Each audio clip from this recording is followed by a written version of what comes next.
Hello, good evening and welcome. Welcome to Rangers Radio. Join myself, Fox, here on the panel tonight for this summer special is Bridgeman and a legend that is JFK. Evening, gentlemen. Evening, Oxgear. Evening, Bridgeman.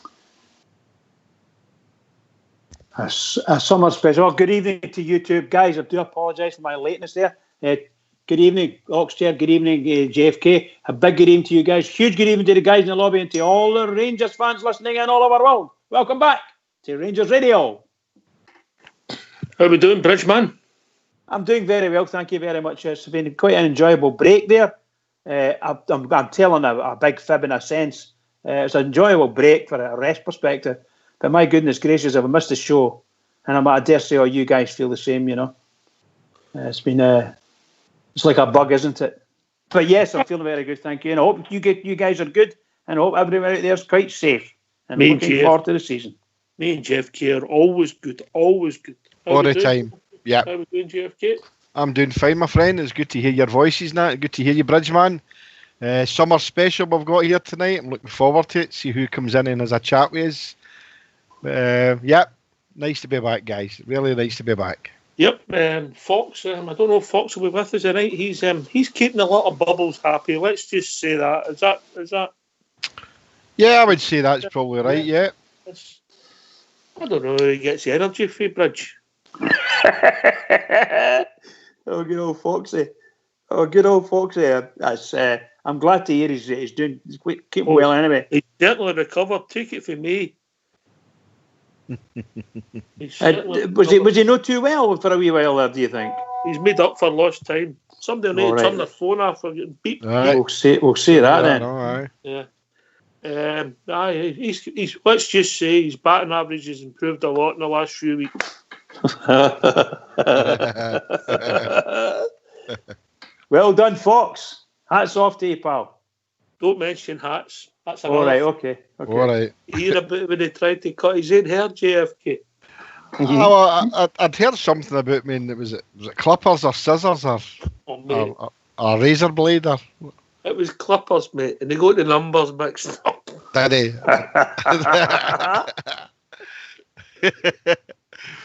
Is there any pictures of this for evidence? No. Well, I've no one for. I'll maybe show you one later.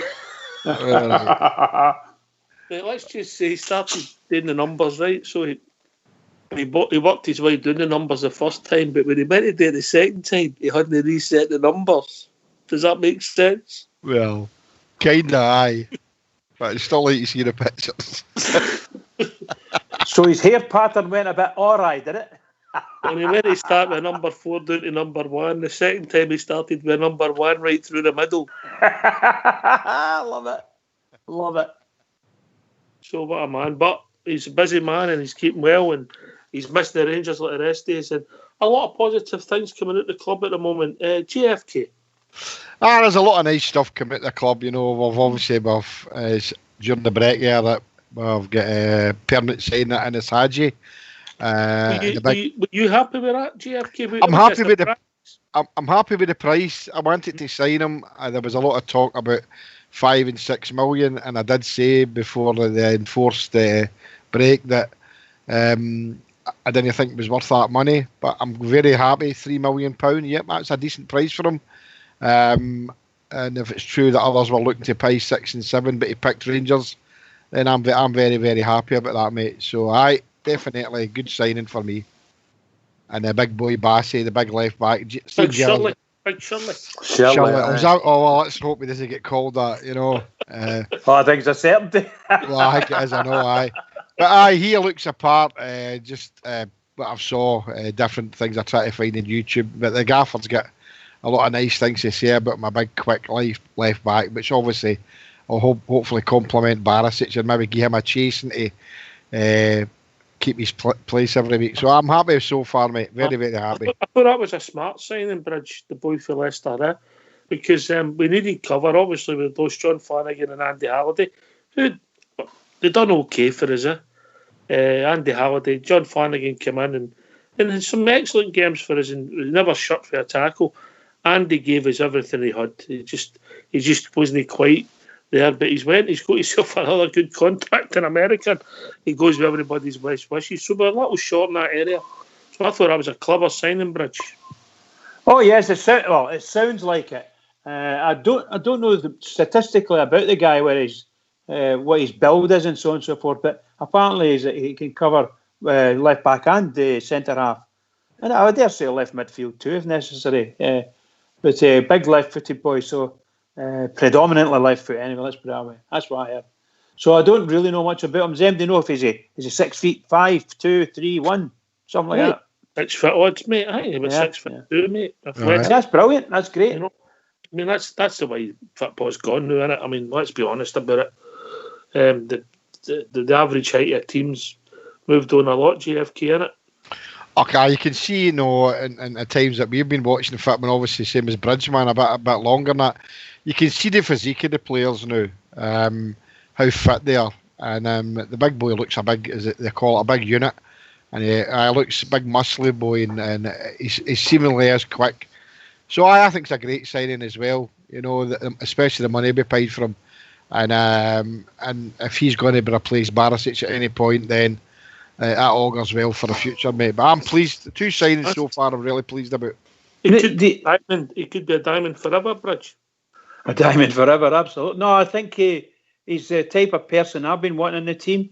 I do agree with Jimmy. I do think, in all honesty, that Barisic there's been a lot of talk about Barisic in the very recent past. Someone that's been watched overseas and international. So it could, in fact, be ready to go from the Rangers, you know, and there's a natural possession guy in there. I think that's great piece of business. It'll be interesting to see how the whole transfer market develops. You know, with the yeah. So I'm going to be honest with you. You cough again, we'll need to send you for a test. Okay, bud. If you just think of what I was going to say was this studio's too wee. Can I just say that? The new window or the transfer window, that's I'm sure they're talking about it being into October now, simply because of the English football season isn't finished. I'm sure there'll be repercussions and plans and things will move. Yeah, and I'm sure as the show develops tonight, somebody will come on and they'll want to talk about. Have you got the beat words there? The cluster that is Scottish football. Beep, aye. Beep. No, but the first thing that angers me about the present situation is that the Scottish Government announced about that she gave the go-ahead for professional football to start in Scotland as from Monday. And that just makes you wonder, I mean, I'm answering my own question here. Why did they decide to curtail the season as early as they did? Why did they curtail it? In the 7th, 8th or 9th. Well, that's what I'm saying. Aye, you know, and she's telling everybody that we can start playing football for Monday, and yet we could have started the league on Wednesday or next Saturday, and let's have a go at it. But it's no there for us anymore, and that's no. But then things might develop in the coming weeks. No, we never know. Or next week, as far as I know, they've got to make a decision on whatever. I'm sure a lot of people will maybe come on and I'll get something to say about it. Yeah. I'll tell you what, before we bring in the callers, we're going to hear from Hadji. Then thereafter, the people want to join us. What's the number, Bridge? The number's 0141 356 1972. Where else can you join us, JFK? You can join us on Skype at rangersradio.online, and if you get yourself in there, you'll be joined by Terry and the Fox, who'll get you right on to talk about everything about the Rangers. I'm excited. Well, I know we've had a break, but just calm down. I just love it, by the way. I just love it. Right, get yourself to mute. We'll hear from poor wonder kid, Mr. Hadji. Yanis, it's brilliant firstly to see you back for training as a permanent Rangers player. What does it mean to you to be here? I'm really happy. Everything. The fans, the history of the club, stadium, the people that work for Rangers, they're all amazing. They always put that work in every single day, and it's just a really nice environment, and I'm really happy that I'm here. Was there ever any doubt in your mind that you wanted to come back here and join again with this club and this group of players? No, as I said, Rangers was my first option, and I always thought that the deal would be done. So I'm really happy that, as I said, I'm really happy that I'm here. What was it about this club that made you so desperate to come back here? Everything, especially the atmosphere. Not only the home games, but also the away games, seeing the fans traveling all over the world with you. It's amazing, and just the people that the people that work for Rangers, medical staff, coaching staff, everybody that's at the training ground, at Ibrox, in the day game, they just make you feel really good, and it just feels like home. Since it was announced that you were coming here permanently, there's been a huge reaction from the Rangers supporters online. You'll have seen much of it. What does that mean to you? It's great. The love that they showed me these past 4 or 5 months, 6 months. It's amazing, especially after the deal was made and everything was over. I got so many reactions on social media, and I just have to thank them because they were great, and now I just can't wait to meet them again and play for them. How pleased, as well as yourself, the club have also gone and signed Calvin Bassey from Leicester, which must be great to know the club are showing ambition in the transfer market. Yeah, it's a positive sign that the club, even in these difficult moments, they react, and it gives us, not only the players but also everybody who loves Rangers, a positive sign that we're back for the new season and we want to compete for everything, and I think it's really nice, and I can't wait to meet Calvin.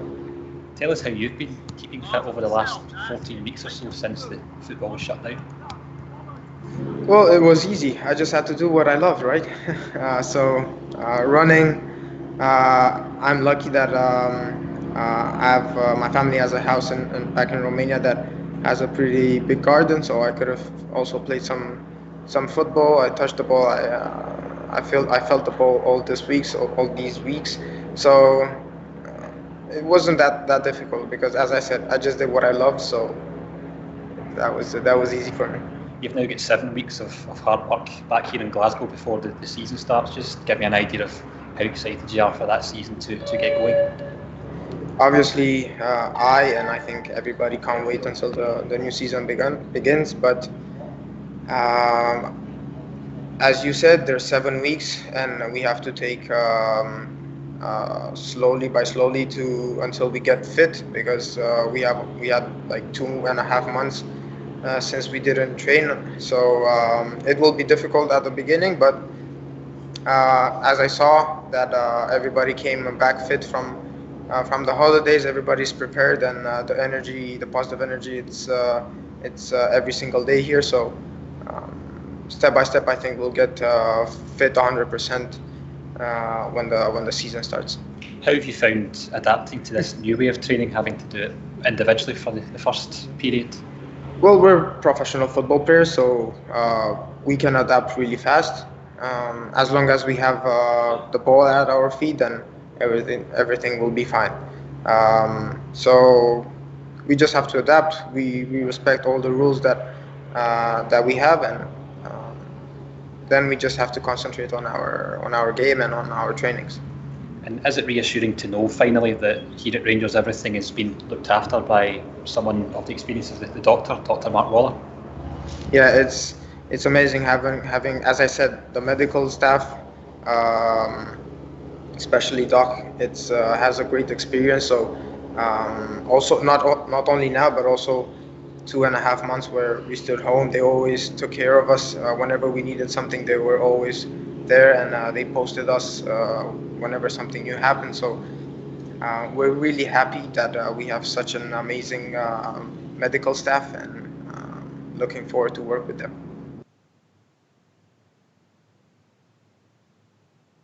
Well, thanks for that. GFK, Reg, you back, lads? Yep. Yes, indeed. He's a very positive young man, and remembering that English isn't his first language, there's an American twang in his accent, Richard. Yeah, actually, I think he speaks very, very well, and he may, in fact, have been brought up American, if you follow what I mean.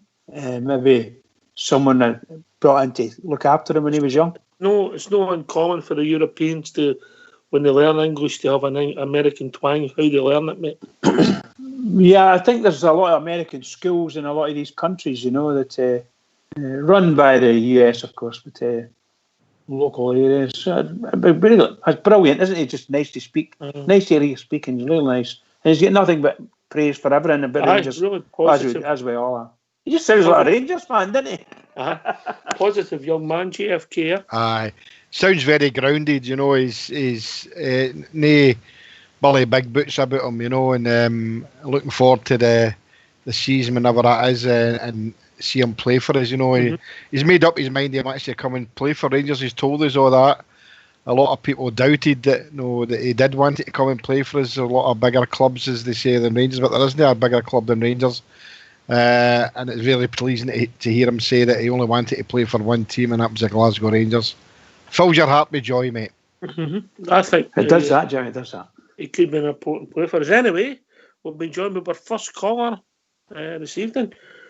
A guy who's very, very grounded, and my own baby. We'll be joined by Stardog. Evening, Stardog. Oh, hi, Stardog. There he is. How you doing, Pips? How you doing? All right, pal. Did you hear that Hadji interview, Stardog? I did. The only thing he never said was, "This is Ibrox, baby." Eh? Aye, this is Ibrox, baby. That's the only thing that was missing, mate. But look, I'm staying reserved this year. He needs to show us, mate. He was talking about away games. He loves the atmosphere at away games. He needs to make the difference in away games as well this year. Like, this is going to be a massive season for us and this boy, mate, because a lot of hype behind him. He's a young talent. He's got a lot of weight in his shoulders going into this season, mate. There's going to be a couple of young players with a big weight in their shoulders to carry this team forward this year, and I really hope this boy can do it. As I say, he speaks well. He's got the talent there. But when the pressure comes, mate, we're going to see this year if he can pull through for us, and I really hope he can, because he wants to do it. He wants to do it. So, aye, best of luck to him, mate. I'm glad we go. I'm glad we got him out of the lineup, sure. Value for money, because I think with the name and the potential, mate, if things go even reasonably well, it'll never be a financial loss, No. Aye, that's right. That's right. We'll always get our money back on him. As I say, the talent's there, mate. It's just the away games kind of worried me a bit last season. He never played well in the away games, apart from maybe Braga, mate. Aye, we need him to start showing us in the away games. As I say, massive season for us.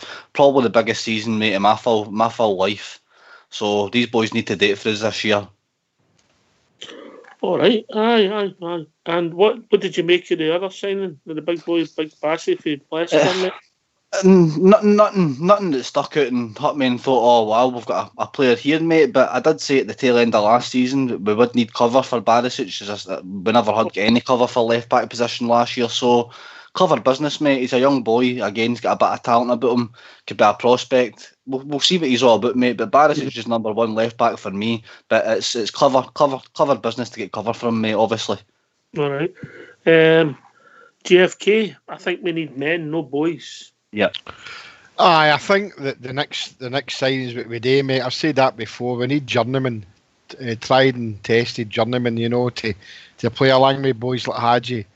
And while it was good to bring him and the big boy Bassey into the fold of Rangers then, but we still need probably another 3 players, I would say, minimum. And I would like to see them, journeymen. I know there's talk about the big centre forward, Dykes again. Maybe, but I'm looking for somebody. I'm looking for somebody in that midfield. And I'm looking for somebody to chase Tavernier, the same as I did with Barisic, and that, giving him something to make sure that he's playing well every game. Tavernier's played in fits and starts for me, but we need journeymen in there, mate. We need three players who have been here the course before. No in their 30s, guys that maybe 28, 29. Don't want 34s and 35-year-olds. Kenny McLean, 28-year-old. Kenny McLean, I just took the words out my mouth, is somebody who I would take in a heartbeat. He wanted to come to Rangers before, and but it didn't happen. But yeah, I'd take him, mate. Watch them covers a play few down there. positions. Covers Yep, is he on free or something like that? Is he being freed up? No, Okay. But obviously Norwich there, they could get relegated, couldn't they? Potentially, couldn't they? Oh yes, of Yeah, course. yeah. Of course, yeah. Norwich, aye, definitely. So he could be The league released. Is still that what do you mean? relegation? The league still do relegation, or do you just have a No, vote not in and put Scotland. teams down? Not in Scotland. I don't think the they do in sound Scotland, mate. And by the sound of things, they're not doing promotions either now. Oh dear, my heart bleeds. Anyway, talking about journeymen, I've been joined by Port Bear. How we doing, Port? Top man. Straight in there and bang. Journeyman. Aye, I've been a right. Welcome back, Port Bear. Welcome back. Hey, how are you, so? Good to hear you, man. Good to hear you. Aye, I'm all right, mate. I've been back to normal for about 2 months now, mate. Really, I've been back to work and things have moved on, but it's been mental. And obviously, at the height of the lockdown, as you know, I've spoke to you a couple of times. People went a bit nuts with it, didn't they? It's been testing times for everybody, mate. I've managed to get a wee 12 days holiday. I'd worked there for the last 12 weeks solid, every day a week. So I was due a wee break, but no sooner did I get into the house on my day's holiday, mate, my wife had me a paintbrush. So I'm not getting a break. You should have gave JFK. He's sitting there. I was just going to say, you should have gave him a ring. Hey, my house has got 10 coats of paint on it. I've just burnt out my second lawnmower. Oh dear Lord, man. That's why JFK. JFK's wife's done away. She only has one seat in the living room because he doesn't get to sit down. Oh, that's true. I mean, you get two big boys at the opera as well. Feel your pain, Port. Aye, mate. It's been interesting old few weeks, lads, in Rangers terms, right enough, innit? I think Ross Wilson's, really hit the ground running at Rangers. I was very excited when he's appointed in that role.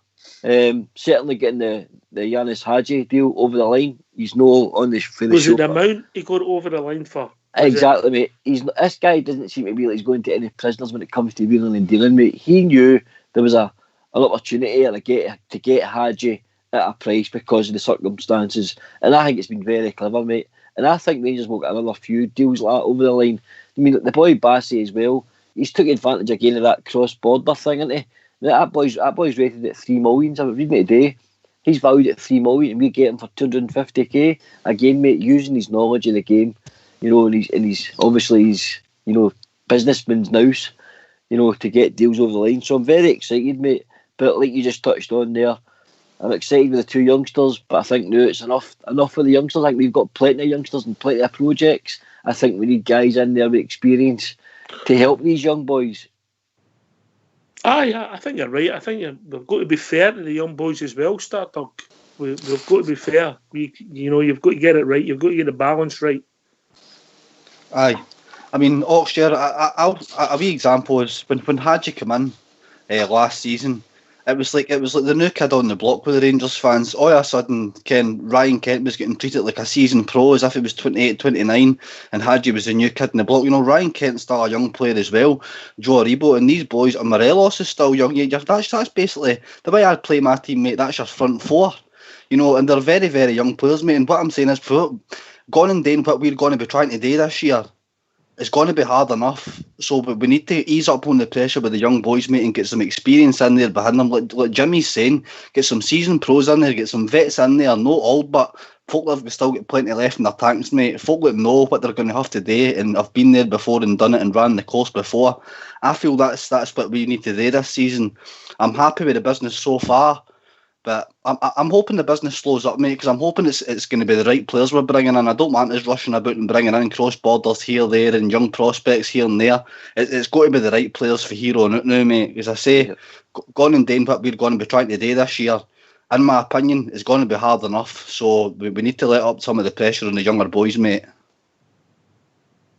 All right, well said. Can I ask a question, Ox? Yeah. I don't make it too hard, but I don't think it's a difficult one. This is to everybody in the lobby as well. I know that, I believe that Defoe has now been made permanent with Rangers. That was last Christmas, Bridge. That was last Christmas. Yes, I'm saying I believe he's been made permanent, but contractually speaking, he's been made permanent. But I don't know what his contract's like, whether it's on a really heavy wage or not. Has MD heard anything? Did he get a good deal? My understanding is he took an 80% cut. Yeah. Excellent. That's brilliant. He'll be here for a season. Lots of great experience. We should have furloughed him. Could have done that. We could have done. I must admit, I don't like this furlough system for Scottish for footballers. Don't like it. I think he's got a place in the game at the lower end. I don't think he's got a place at the top end, mate. Absolutely. You know, where do we think we're still short, Oxtear? Right, I'll give you the squad, mate. I'll give you the squad and see if he's agree. Right, and the goalkeepers, we've got McGregor, Clough and McCrory. I'd say we're one short there. And Stardog, the boy for St Murn's been mentioned a lot in the media. Yep. I'd take him, Oxtear. I'd take him in a heartbeat. Somebody that could definitely, I'm not saying he's better than McGregor, but he's got a lot of age in his side. He's got the experience. I mean, some of the performances he put in at Ibrox against us, mate, it's some superb performances. So to be in there behind McGregor, I would take the boy Vladke. I know you'll probably go in the rest of the team as well, Oxtear, but we're short in the centre back area as well for me.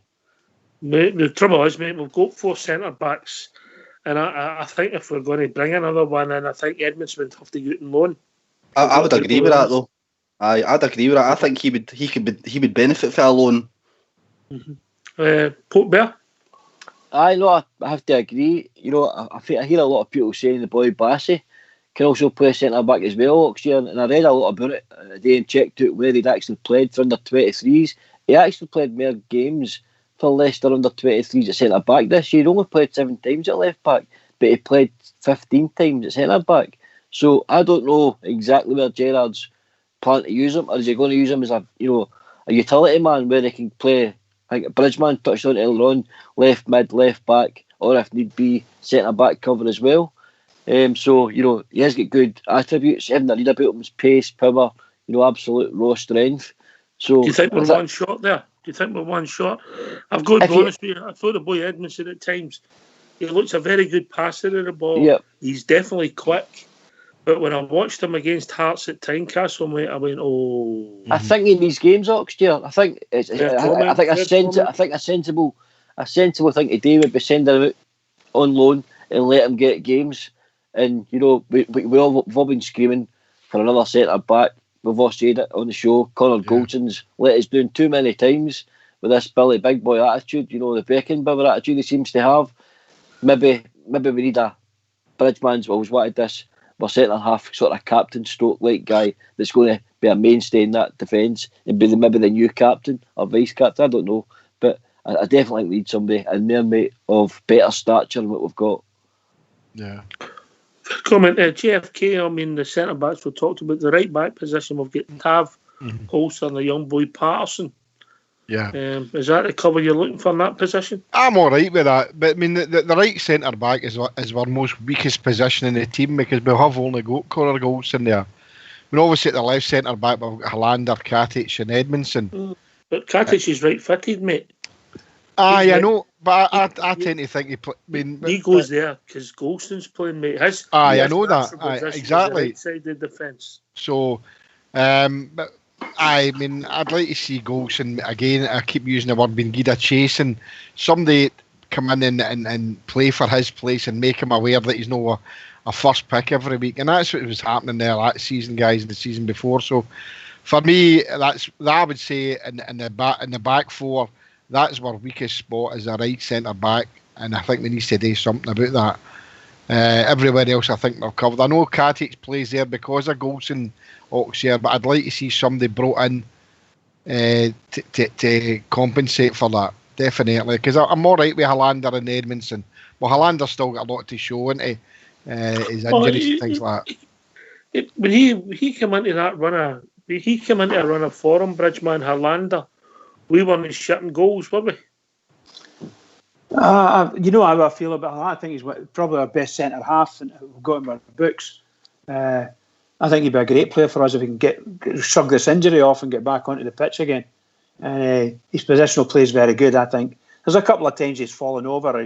He's done made a mistake here and there, get caught out. Well, we all do that. But seriously, I think he is a super centre half. I do still say, and you've heard me, because I love this position of centre half, and I do think we need somebody way over 6'4". We need somebody really tall and strong. That's what we need. We need somebody really big, strong, that attacks the ball both defensively and offensively. And we need to do it. We need fearless. It needs to be fearless in the tackle and things like that. I'm asking for a lot, and I don't know whether we can afford to buy anybody like that. But that's what I'd be looking for, most assuredly. I don't think you buy them. I think you go and get them as they come out the barrel. Aye, probably. But I'm not being funny. Everybody that's on here has played football of some description, and you see when you're playing a wee team, and you wish you had somebody that could play a wee bit better there. Or when somebody's injured, somebody's been playing well. If they're injured, they're missing. And that's like sometimes we're watching our team, and it's as if we've got an injured player who's off there, and we're just waiting them coming back, and we don't. Well, at this time we've got one Helander, but really, even with Helander on the park, there's something missing, and I think we desperately need a bit of strength in there, real strength. A killer. All right, we'll go. Stardog, you've not been slow in your opinion. I think your favourite would be fair to say that you're a fan of Big Katic. Aye, I think going forward, mate, and for the future, Niko Katic has definitely stepped up, and more than one occasion. I mean, the goal at Parkhead is just enough, mate. That sells you him to most Rangers fans. Do you know what I mean? But some of the big occasions, the European ties when he first came in his first season, he was really, really solid, him and Golson, and then he had a wee shaky period, and you expect that for a young player. But at the start of last season, I mean, I come on here and I mentioned that I thought he looked like a completely different player. I've seen a couple of pictures and videos of him again, and he looks as if he's went away and he's been lifting weights again. He's bulked up, so he looks like an absolute animal this year. So he does, mate. He's been doing the Fox video, mate. Fox. Aye. But he looks like an absolute savage this year, mate. So I'm excited for Niko Katic going forward. My only concern is the Golson problem, mate. It's the Golson problem. It's all one. You think the manager's blinded by Golson? He is, Oxford. He is. He's blinded by Golson and Tavernier, mate. But Golson's a real problem because he could actually affect Katic's growth going forward, mate. And I think Katic will be 10 times the defender Connor Golson could ever dream of being. And that's me being honest, mate. All right. I think you're being a bit adventurous there when you say that, seriously. Katic has got 10 years ahead of him, mate. We'll see. I understand that. But all I'm saying is, Bridgeman, we'll see where Katic ends up in 10 year time compared to where Connor Golson ends up after Rangers. Absolutely, like yourself, a lot of Rangers fans were quite impressed with young Katic, and still are, because he attacks the ball when he's in defending. He'll go for the ball, and that's a lot of Rangers fans want. Just want somebody to go for the ball and make a tackle. But sometimes it's just doesn't look right. For the ball when he shouldn't be going for the ball. That's correct. His timing and poise, all that kind of stuff, isn't it there sometimes? But I agree with everything you said there, Stardust. But Bridgeman, you were a centre back as well, Bridgeman. Would you not agree that comes with age? Knowing when to go and knowing when not to go. He's dead keen now, but that's just because he's got the youth in him and his adrenaline's probably pumping through him. See his timing, that's all he really needs to work on, and he will be. if he got that right, he would be such a better defender, mate, and it's all because of his timing. Sometimes, like Oxford's saying, I think he can be a bit too keen. Also, you've got to put the consistency in with it as well. Yeah. So sometimes inexperience shows in many ways, but Katic he's a really good player. I just don't think he's going to be an answer for Rangers. But I just heard you saying he's been bulking up. Maybe he's going to be the answer. If he comes onto the park and he's looking like some huge Hulk, and he's going to, because sometimes you need that bit of presence. And along with his height and bulk at the moment, or last season, he did. Some games he was brilliant and he was on top of everything. Other games he just didn't, and he just lacked that consistency. But if he's bulked up and he's looking like it, all he needs to do is punch somebody here and there, nudge somebody in the wrong place, things like that, and people will take with fear of him. That's what you want to make sure they're fair to you. Because if they're no fair for you, they'll batter you to death. They'll run over the top of you. I'll tell you something, Bridge. I mean, we're not here to select Connor Goldson by any imagined means. Connor Goldson had some cracking games for Rangers, and I'm going to name one in particular against Braga at home and the Braga away game. Connor Goldson, he was like a magnet that night. He won all his challenges. He played very, very well. That's the frustrating thing about Connor Goldson. We see sometimes when he has these games, he has some sort of ability, but then he gets in his head, he's mad brain farts that he just thinks he's a lot better than he is. When he sticks to his game, I think it does a simple thing. Connor Goldson has the ability to defend it. He has. I've seen it. But for some reason, it's obviously a mental thing. It just gets too big for his boots, and it's going to cost him his career. A lot of the times, you think it's when he's got the ball at his feet. That's his issue. Aye. Yeah. I think he's good when he gets the ball at his feet, as you said, and he's moving forward, and he's no wary of taking on one defender or one attacker. Man to man, he's not too bad. But if you put two on him, he really struggles. He doesn't know what to do. That's when he loses concentration and gets a bit mixed up, and you see the bad pass coming. He eventually turns around and he shortens his passes or whatever. I'm not trying to slate anybody for any stretch of the imagination, but most folk that watch a game can see, and they've got some certain names for him. When he keeps it simple, I think he's better. When he keeps the game simple, pal. Mate, he looks better. But when he tries to do these walking about in these 50-yard World Cup passes, it does my head in. But when he keeps the game simple, I see a better player. And I don't know why somebody's not told him that. But did you know of the pass of the season at Parkhead? He did. Put the ball to Kent, mate. Aye. Yep. But there's something you keep in your pocket, in it? I think that's a great point of start, Doug. We'll be interested to see how the thing develops as the season goes on, because he's not the first person I've heard say that the manager's blended with Connor Goldson. But all managers have got that JFK. They get players that they trust, that sometimes the fans don't see.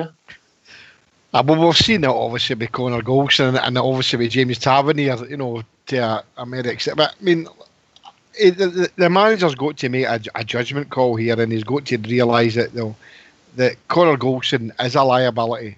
We all know that, and it's all right saying he played this great pass and he played that great pass and he played against Braga, but as a Rangers fan, I'm looking for the 11 on the park to perform week in, week out, and for me, Connor Goldson doesn't do it. So he needs somebody to be there behind him, chasing him, or a better right back, or a better centre back than him. And there might be a few out there, but I mean, for me, I'm not wanting to chastise Connor Goldson, but he's not. For me, he's not. He's not. We all gave Flanagan a chasing, and I think we should do the same with Connor Goldson, get somebody better than that, because going forward, he's not the player I think will do good for Rangers. That's just my opinion. Has he not got to Steven Gerrard's eye? Steven Gerrard not quite like him. Obviously, he does. I'm not being funny. He sees something in him. He's vice captain, and the probability is if Tavernier was injured, Goldson would step in as captain, or indeed if he was transferred out. I don't know what age is he. 28, Goldson. It's a big season for him. Look, if absolutely. We'll see where it takes us. Right, we'll move on to midfielders, but before that, if people want to join us, what's the number? Start, Doug. The number is 0141 356 1972 or 1872. It's been that long, little share. That'll be a few wrong numbers dialed. What's the number? 1972 and then the 19. It's been that long. Oh, dear me. Go on, mate. Just keep pressing buttons, you'll get us eventually. You can pair many 4 for 8, alright? Oh,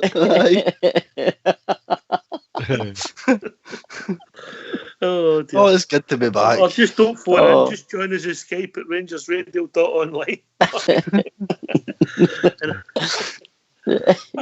The midfield was an area, I think sometimes for defence, in some of the games, particularly the away games for January onwards, I don't think our midfield functioned in any of the games, and people would argue up until Christmas it was the strength of the team. Port Bear. 100%, mate. I think we lost for engine room after the Dubai stuff, mate. As far as I'm concerned, they all just I think they thought the league was won, and they decided to play it maybe 50%. I don't know what happened, but definitely our engine room, which was superb pre-Christmas, it just disappeared the second half.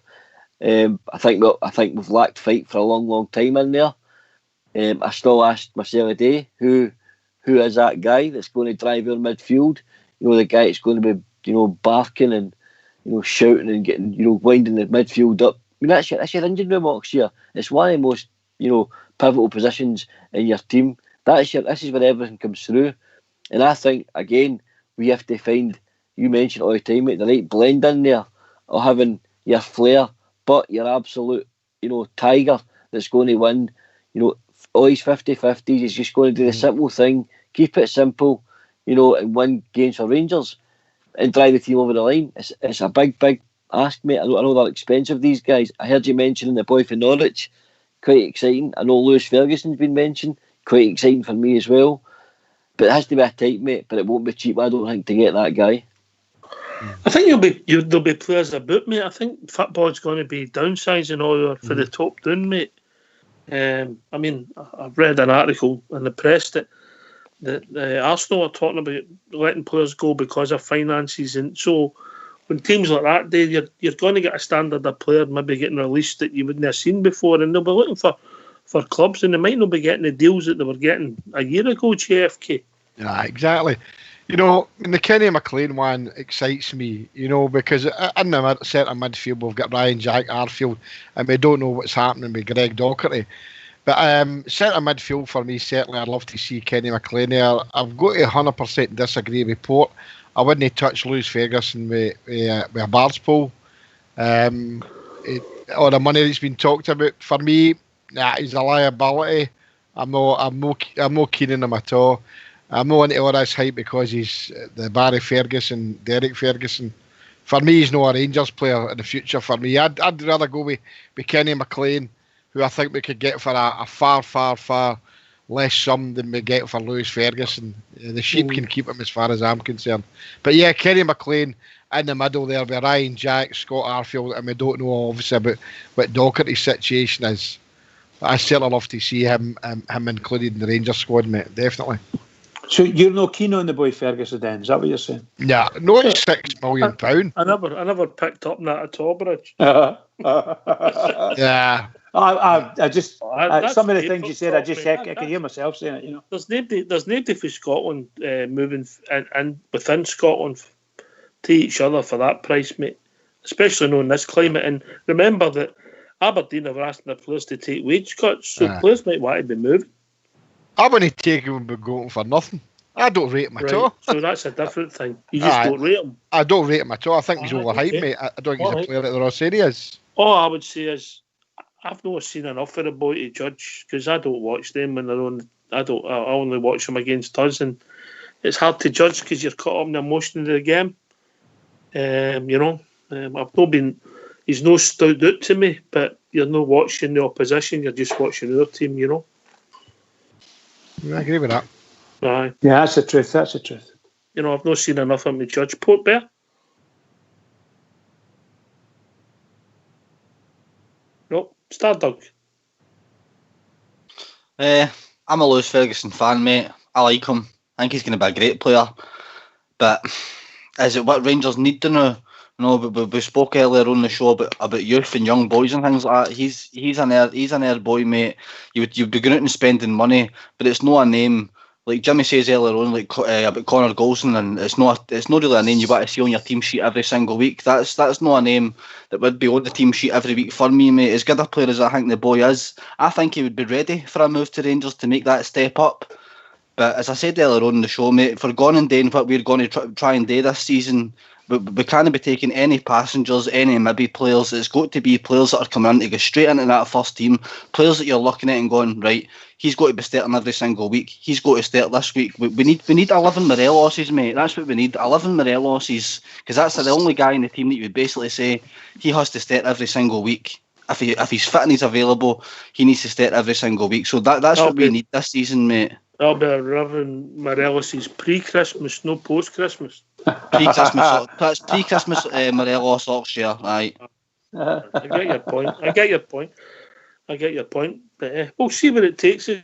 It's interesting. We seem to be in a good place as a club. Our finances are sorted. Everything's moving in the right direction. And the manager who has helped do that with the runs in Europe. So if people want to join us, give us their thoughts and the squad at the moment before we move on. The number's 0141 356 1972. Or join us at Skype at rangersradio.online. We can come straight in, speak to Stardog. He'll help you on any relationship issues you've got. We'll get Port Bear on the cooking, JFK on DIY, and Bridge on love and emotion. I love it. What have you got for JFK? What was it JFK had? He's your DIY expert. DIY, right? Just Bob not the just paint. Bob the Builder.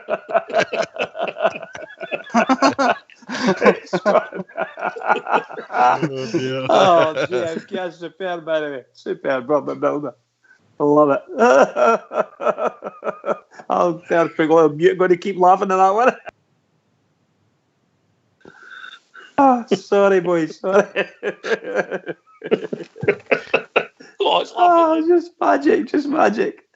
Oh, I've missed this show badly. I'll tell you, this is brilliant. And you've got, did you say you've got Port Bear on the dinners? Aye. Well, now. We're talking about a man that puts gravy in his steak, remember, Oxshire. I don't know if you should be putting him on the dinners. What I said, Stardog, was Port Bears were food expert. I didn't say he was good at cooking it. I mean he was good at eating it. If you're looking for a pot noodle or something. He can advise you to put which gravy to put on your steak, that's for sure. Well, it's certainly a hard lesson I learnt on here. I know now not to put gravy on steak. That should not be done again. If you're putting it on steak, it's called a Jew.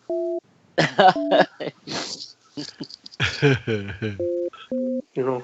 If you live in the ghetto, you live in the ghetto. You put steak in your gravy, you put a gravy in your steak, rather. Aye. Then that's it. That's all there is to it. That's it. I think you put your steak in gravy, it's called stew, Bridge. Stew, I would agree with you there. I would agree with you. Anyway, so it'll be great to hear from people. Right, so look, we've got the players. There's a big elephant in the room, isn't there? And Stardog mentioned it, and it is Morelos, isn't it? Obviously, there's all rumours going about press talk, and obviously the press are constantly trying to belittle our club, and so it's great they're having to retract stories left, right, and centre. JFK, yeah? Of course, that's no. Look, it's going to happen again and again and again. No, he's coming and going. 15 million is the latest I heard for Qatar. What does he want to go to Qatar for? That's his career finish when he goes there. He's got his heart set on going to England, but that's never going to happen this season. No, I don't see it unless they come in with the 20 million. I saw some rubbish today about a certain centre back at the Pedo Dome was worth 30 million. My God. And they can't see that Alfredo's worth 15 to 20. Look, if he goes, he goes, and he goes with our best wishes. But I think he's got a lot to play for us this season. I think this will be his season to make everybody stand up and take notice. Hopefully own the park and Stein in the park. Yeah. So I'm looking anyway, for Stein, mate. We've been joined by a caller who wants to get the number off of Stardog. Evening, caller. Good evening. How we doing, lads? How we doing, mate? Aye, my name's Alec. Alec. No, I'm watching the. That's quite an easy phone number to remember. You've got, Alex. Do you like the last 4 digits, lads? I'm a regular caller at Ibrox Radio. Did you have to pay extra for that, mate? No, I didn't actually, but I had to look through the O2 screen to specifically pick it out. But it's a good unit. Just to let the rest of it, lads know it's 1690. What's on your Is your name Billy? Did you say it was Alec or Billy? His name's William. No, my name's Alec, and my regular call at the Ibrox Radio, Sport Bell and JFK and that, maybe tune in, they might hear us, but no, great to hear these back again, lads. She's doing a great show, so glad to hear these back again. All right, what's on your mind football-wise, mate? The club-wise? Well, I'm just watching that Man United game there, and you're just kind of looking in disbelief a wee bit that we're not actually getting fit in. The European League starting left, right, and centre all again, and it just basically goes back to the Dundee debacle.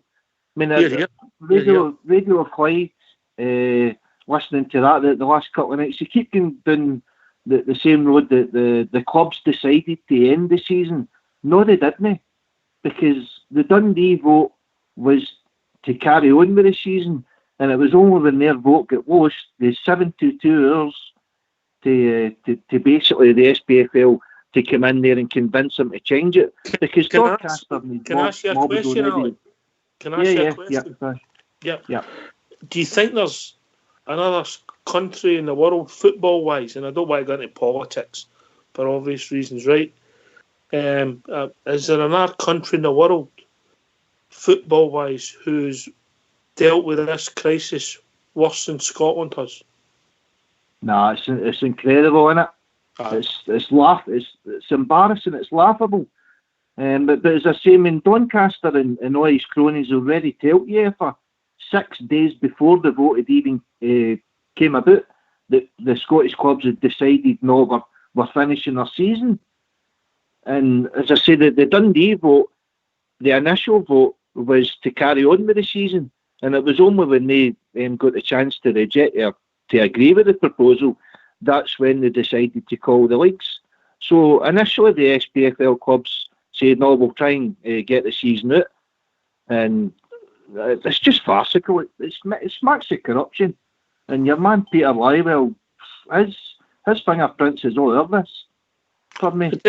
Potentially. Well, I mean, obviously he stood up and gave a rousing speech when Rangers presented their dossier, JFK, and all the things on the dossier so pretty much came to fruition. Aye, that was how you doing, Alec? I've heard you on the Ibrox Radio, pal. Nice to speak to you. I mean, of course, as Alex said, his fingerprints are all over it. But no, how he was allowed to make that so-called rousing speech at the SPFL meeting was absolutely disgusting. And yet, I mean, here we are now, these weeks later now, and everything's happening.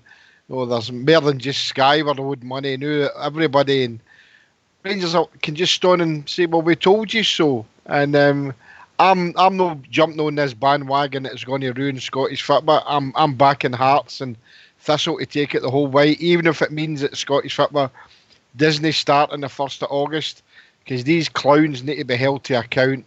Rangers told them, and they didn't believe them, or they didn't want to believe them. So let's see, they'll reap what they sow, mate.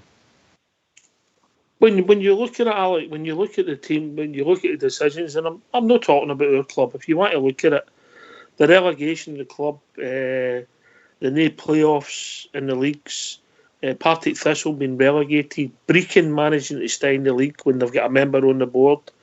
When you start looking at some of the small things that goes on with the teams that are running the game, it just leaves you bewildered, mate. Yeah, 100%. I can't disagree with anything that you said there. But that surely it doesn't leave our media in a good light either. That they've no went digging in this Dundee vote. You know what I mean? The Hollycomb, it's just everything getting swept under the carpet now. Is that what they're having to deal with? That carpet's ready. Oh, trust me, that carpet's just ready. There's a few things sneaking out that carpet every day. Can I come in on that, Alex? Yeah. On you go, mate. Just to say, Alex, it's the Bridgeman here. Nice to hear you, pal. Yeah, how you doing? All right, bud. Just to say, I agree. One Alec on the call. I agree with everything you've said, bud. So I think, to be honest, it's staggering. It's absolutely staggering what's happened in the last few weeks here in this country, football-wise, and we're just a joke. To everybody else, we're just a joke. They just can't. It's just unbelievable. And you know the biggest joke, I saw a wee snippet on Follow. I think it was today I saw it, that Mr. Doncaster has got a job in the European area. And I said, what? I didn't mind the disciplinary, but I couldn't get the ethics bit personally. Sorry, I just can't believe it. That is just a slap in the face to anybody who's interested in football in this country. And I mean that sincerely. It's a slap in the face, all that. When you put people in place and you play the long game and you get people in place, one of the things about doing that, you need to have an exit strategy for them. Call me. Yes, of course. What's the word I'm looking for? Naive. No, I'm not naive. I'm maybe stupid. Cynical. Cynical. Call me cynical. Well, you've been on that stake again. Cynical, but when you put somebody in place, mate, you need an exit strategy for them. And because this thing's going to unravel, Hearts are going to go to court. They don't know if there's other teams, Falkirk potentially. Obviously, what were they? 1 point behind with a game in hand, Falkirk, and they were trying to play each other. Yep. Oh, it just beggars belief that you made day calls unless you were looking after the interest of a certain club, Alec. Well, yeah. Can I just one more thing on that? All right, buddy. Okay. Alec. No, I was just going to say as well. When you look across at the water at France and Belgium and what have you, that's happening. Their leagues have been called, and it's basically been illegal. What theirs has been called it as well. So there could be very well repercussions. I'm not saying that the Hearts going down the line of Dundee United shouldn't have been promoted. That I don't think that will happen. But I think Hearts are just making a point now that you've made an arse yet. the trouble is, I don't want to get into the election. I've no sympathy for Dundee United, but other fans. But what I will say is that when you're in the league, it's number 12 and number 1. It gets swapped, so their gripe is with Dundee United. Yeah, you know. Yeah, definitely. Startup. Oh, sure. See, the only thing that baffles me is, right, null and void, we were told that null and void was never ever going to be on the table because of the financial implications, right? That it was going to, the financial implications would be too severe, right? So they made these decisions, right? They've relegated folk, they've made folk champions, right? They're sitting across there, the city, thinking they've won 9 in a row. Now they're saying, wait a minute. Dundee United, he's might have won the league, but he's only going up. Partick Thistle and all that. Nobody knows where they stand these days, mate. Everybody's into legal battles. All the clubs are at a civil war with one another. Brora and Kilty Hearts were basically told, you're only welcome in the Scottish League for the only reason is you show more ambition than most of the clubs in the 3rd Division. Mate, come on, Scottish football's an absolute sham, and this was all because, in my opinion, null and void was never an option when it should have been for day one.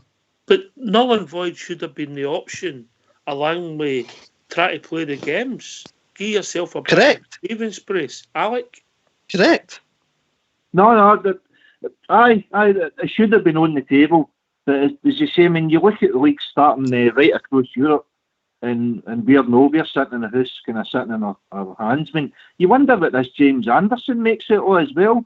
This guy's donated. He's saved Scottish football. All the bottom league clubs be putting 3.1 million into the game. And he must be sitting just shaking his head at the decisions that SPFL board are making all the time.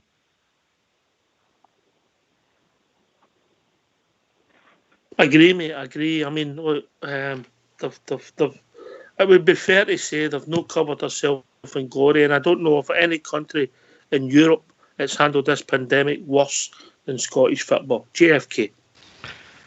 100% agree with you, mate. I don't think there's anybody would disagree with that comment. It's an absolute disgraceful shambles that the government have told everybody that professional football can start from this Monday, and the Scottish Premier League aren't ready to start.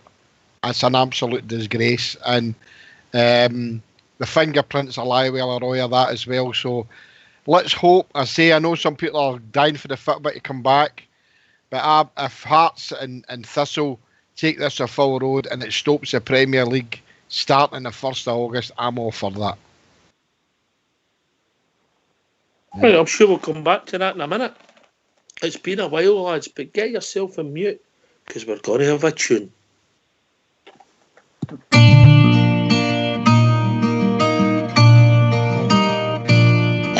Ever since I recall, I have followed football, and ingrained in my heart are the Rangers FC. Through good and the bad times, of happy or sad, it will always be Rangers for me. For when I was lost, I was led by the hand down the Paisley Road West. I will never forget that beautiful sight of the red, blue and white. From that day I'd be Rangers for life. And I vowed to my dad, if I would have a lad, I would show him the way, as he did on that day. And so here I stand with young Lyle by the hand, after walking down Paisley Road West. For when I was lost, I was led by the hand down the Paisley Road West. I will never forget that beautiful sight of the red, blue and white. From that day I'd be Rangers for life. From that day I'd be Rangers for life.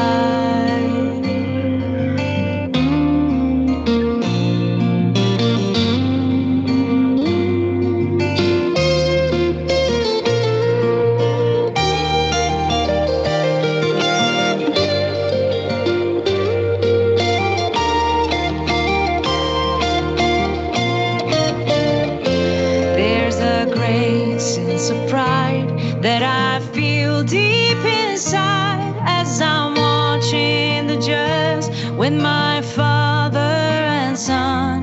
And it's sure safe to say, at the end of the game, win or lose, we will all follow on. For when I was lost, I was led by the hand down the Paisley Road West. I will never forget that beautiful sight of the red, blue and white. From that day I'd be Rangers for life. From that day I'd be Rangers for life. From that day I'd be Rangers for life. From that day I'd be Rangers for life.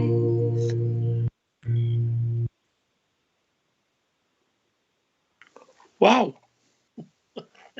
That was beautiful. Quite That was emotional, beautiful. that. Quite emotional. That was. GFK, pass me a hanky. Aye. Tell you what a song to bring back. What a song to bring back for the day. Aye, that was nice, Fabulous. mate. That was great nice. choice of Aye. songs, guys. Great choice. Yeah. Why have you always got tissues with you, GFK? I'm not going to answer He's that. a very guys. emulsive person, JFK. I'm not Very going to emotional. answer that. I don't use it for wiping away tears, you know. Don't tell the wife. She's You heard ever, them, seen she's heard them. you ever seen the episode of Men's Behaving Badly? I can't wait to. Jesus Christ, Jimmy. There's something about Mary. Aye, exactly. I thought it was a hay fever. You have got to lower the tone. You're a disgrace. You ought to look at yourselves. No, that's what I'm trying to say. Oaks, you're a bunch of kids, so they are. Hay fever. Can't beat a toilet humour. Says let's Fort go back Bell's to trying to the- get in the young team. If I didn't do that, I would have about 10 wins. That's only one man you've got. I know. Some I don't know about right enough. Oh, right. Alec, as we said, debacle, mess, it's going to cost the clubs a lot of money. It's going to leave Scottish football in a state. How do we go to it, mate? Well, Rangers warned everybody, didn't they? And Yes, they did. within an hour, the 200-page dossier hitting the SPFL offices, they were laughing at it, basically dismissing it, and the media bandwagon followed it on. So everybody was warned. There's nothing in it. Don't worry about anything. Just agree to it. Don't get an investigation. They were desperate not to get an investigation, desperate not to go to court. And I just hope that Hearts take them the full way and we get to the bottom of what happened with this Dundee vote, because now they're right in the mire. I see they've got job losses today, yeah? Oh, shame, isn't it? I mean, it's a total mess. Job, but I've no sympathy for Dundee. It was a club that we'd no problem with, but what a shenanigans. Portbear. Yeah. Aye, they made an enemy of us, Oxshire. You know, but one thing we're known here is we're not very bitter, we're always pretty fair, I would say. But, you know, Dundee, to change their, you know... Some people would say we're very bitter and we're never fair. Well, I'm saying it how I see it. I just think, you know, we'll never know the reason why they changed their vote. I just think it's an absolute shambles, mate, and the only way out of this, in my opinion, Oxshire, is if there's a change at the top in Scottish football. In my opinion, they all have to go, and we have to basically start again. And like Jimmy touched on earlier on, if it means we have to start the league later because we're trying to restructure and we're trying to, you know, get new guys at the top of the hill, in my opinion, Oxshire, that's the only way we change this and make it better. They have to go, mate. Stardog. I think it's been made evident, mate, you know, the past couple of months that they're not going to go anywhere, are they? They can just do what they want, but the sounds of it. You know, there's league reconstruction, there's no league reconstruction, there's champions, there's no champions, there's promotions, there's relegations, there's no... They seem to be able to do what they want, mate. I mean, everybody knows what I wanted. I mean, as Rangers fans, I know you couldn't care about our clubs and that, but are you really satisfied playing the same teams 4 times a season? For me, mate, now was the time to revamp the league, to restructure the league, to get another 3 or 4 teams in there, make it a 16-team league, make it more interesting for the fans. But they didn't do that, Oxshire. They went in the complete opposite direction. We're all of a certain vintage, and I take it, Alec, your age is with me, early 30s, mate. aye, probably. Alec, that's Rooney's neck. That you can remember. On the waist. No, it's high 30s now. Oh, you've met him, have you? I got all JFK's old clothes that used to film. Aye. You and your brother will get into them, no problem. We can remember that when the leagues were 18-team leagues, mate, and the fare wasn't great. I know Bridge might have been away, and we don't want to go into where he was away, but JFK, you remember the games, and it was some dross as well, wasn't there? I keep saying about, I know yourself, and Bridgeman as well, we can go back further, and obviously Fox in the background. I remember that, Alec, there was an old League Cup sections that they had at one time, and I remember one season we were in the same group as Hearts, Queen of the South, and Clyde. Right, now Clyde at that time, I'll show you how long I'm going back. Clyde at that time played at Shawfield, and I remember the pouring rain and nights sitting at Ibrox with 9,000 and 10,000, and that's the way it was in the league games. I know a lot of the times, apart from the Rangers fans who turned up. The expansion of the league for me is a no-no for one reason. If it was only to save Hearts, it's a no-no. And I know I'm backing Hearts and Thistle to do what they've got to do to try and get rid of the dross at the SPFL. But for me, just a reconstruction for the sake of saving Hearts is for me, no. 14-team league, that's laughable, right? It's either got to be 16 to make it reasonably fairer to try and give everybody the 4 games that they're wanting, or just don't do it at all and keep it the same. But for me, nah, no to save Hearts. I say I'll back Hearts with the thing they've got with court, but apart from that, I don't wish them any good at all. He only jumped on the Rangers bandwagon when it suited him. It's not about saving Hearts, Jimmy. It's all about saving Scottish football. Do we not need something different? A product? Do we not need a product to sell, to excite fans, to excite investors? I just don't think there's enough of that sort of mental thinking going on at that level in the SPFL. There's no I don't ambition. think. Aye. There's no ambition. But guys, sorry to jump my notes here, but guys, look, I mean, I know how can you say there's no ambition? The only reason there was, look, in 2013 they knocked back a reconstruction, right? Yeah. I knew all of a sudden when this horrible pandemic's hit us all, then they decided that the only way to save Hearts is to have a reconstruction. Thistle I feel sorry for, right? And I feel sorry for Hearts in a way as well. But I keep saying, look, when Rangers were trying to fight the good fight regarding Lywell being in cahoots with Doncaster, and Rangers put all the evidence in front of them about the money that could be having to be clawed back for the broadcasters, they all poo-pooed it. And then when it didn't go Hearts' way, they jumped on and hung on to the coattails of Rangers. So Hearts are going to get whatever they deserve, right? And if they win their fight, then they won it on their own. But don't be jumping on the Rangers bandwagon after you didn't back us up with the things before. So for me, it's a no-no. I definitely don't want to see any reconstruction if it saves Hearts.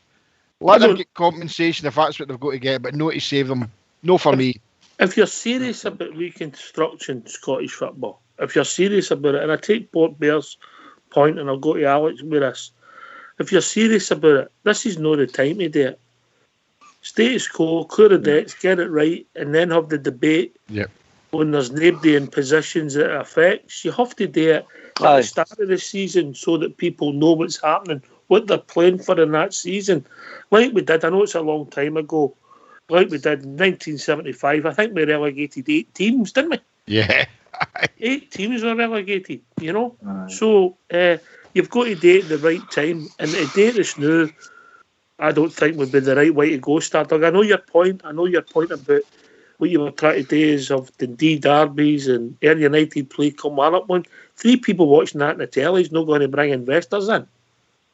No, I was just meaning, you know, that would have been a happy medium, mate. That would have saved Partick, that would have saved Shinwar. Everybody would have fell into a new league format. You know what I mean? The only team at times it looked as if you were going to be right. Aye, and that was my only right. It would have been a happy medium, mate. It would have been the sensible thing today to keep everybody happy, but they've went the complete opposite route for that, mate, which I'm going to be honest, it's absolutely shocked me, mate. They just didn't care about anybody. The only team that seems to have benefited out of this is them across the city, because they've got 9 in a row, haven't they? But bitterness runs deep, Stardog. Bitterness runs very, very deep with us all, and what they did to us in 2012. So why should we back Hearts? No, for me, guys. It's not about backing Hearts, though, Jimmy. No, Hearts, for me, it's my opinion. See, in my opinion, see if the pandemic hadn't happened, Hearts were going down. Hearts showed me nothing over the course of the season. If we're just talking about a pure football aspect, mate, Hearts were going down. Aye, and that's the only 2 games they won all season, mate. You know what I mean? Alex, what's your views on it, mate? I've got a kind of foot in both camps here, but I thought Rangers' idea of the B team was quite a good idea as well. Maybe influence the kind of lower league clubs and bring finances to them as well.